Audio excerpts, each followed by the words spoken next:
नमस्कार मित्र हो, मी विनायक परब। आजचा आपला विषय आहे अजितदादा पवार, एक वादळी प्रवास। महाराष्ट्राच्या राजकारणात असा एक नेता की ज्याच्या शब्दाला वजन होतं, ज्याच्या कामाचा वेग वाऱ्यालाही लाजविणारा होता।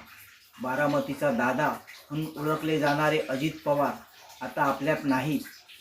28 जानेवारी 2026 हा काळा दिवस महाराष्ट्राच्या राजकारणात कधीही भरून न येणारे पोकळी निर्माण करून गेला।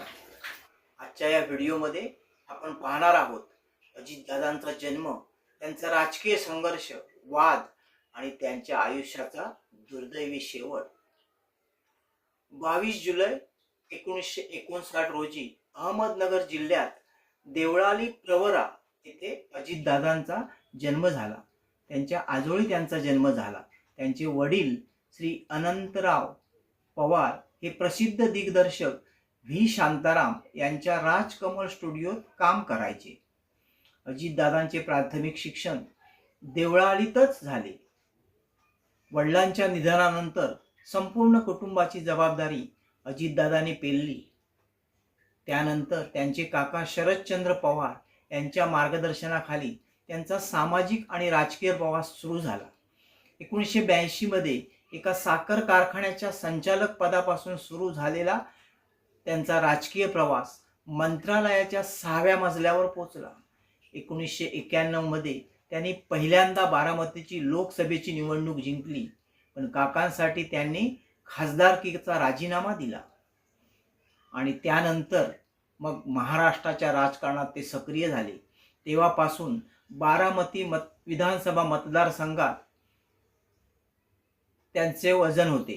त्यांनी बारामती विधानसभा संघात एक हाती सत्ता राबवली। कृषी, जलसंपदा आणि सर्वाधिक काळ ते महाराष्ट्राचे अर्थमंत्री म्हणून जबाबदारी सांभाळत होते। अजितदादा म्हणजे कडक शिस्त आणि कामाचा धडाका। पहाटे 5 वाजता कामाला लागणारा मंत्री ही त्यांची ओळख होती। स्पष्ट वक्तेपणा आणि वेळ प्रसंगी घेतलेली आक्रमक भूमिका यामुळे ते समर्थकांचे दादा बनले। प्रशासनावरची त्यांची पकड जबरदस्त होती, म्हणून बेस्ट ॲडमिनिस्ट्रेटर म्हणून ते ओळखले जायचे। राजकारणात असून आरोप झाले नाहीत असे क्वचितच घडते। अजितदादांवर सुद्धा 70,000 कोटीच्या सिंचन घोटाळ्याचे आरोप झाले। अनेक वर्षे ते चौकशीच्या फेऱ्यात अडकले। 2023 मध्ये त्यांनी राष्ट्रवादी काँग्रेसमध्ये बंड करून महायुती सरकारमध्ये सामील होण्याचा ऐतिहासिक निर्णय घेतला। त्यामुळे संपूर्ण देश हादरला आणि आता 28 जानेवारी 2026 ही सकाळ अजितदादा त्यांच्या लाडक्या बारामतीकडे प्रवासाला निघाले असताना विमान लँडिंग करत असताना त्यांच्या विमानाला भीषण अपघात झाला।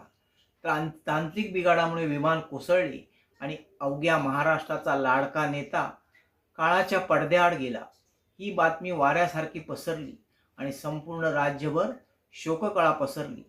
अजितदादांच्या जाण्याने महाराष्ट्राचे एक कार्यक्षम नेतृत्व गमावले आणि राजकारणातील मतभेद बाजूला ठेवून प्रत्येकजण आज हळहळत आहे।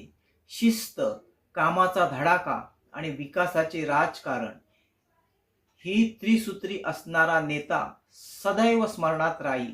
अजितदादा यांना भावपूर्ण श्रद्धांजली। दादा, तुम्ही कायम आठवणीत राहाल। अजितदादांच्या संपूर्ण आयुष्यपटावरील व्हिडिओ मी लवकरच बनवणार आहे।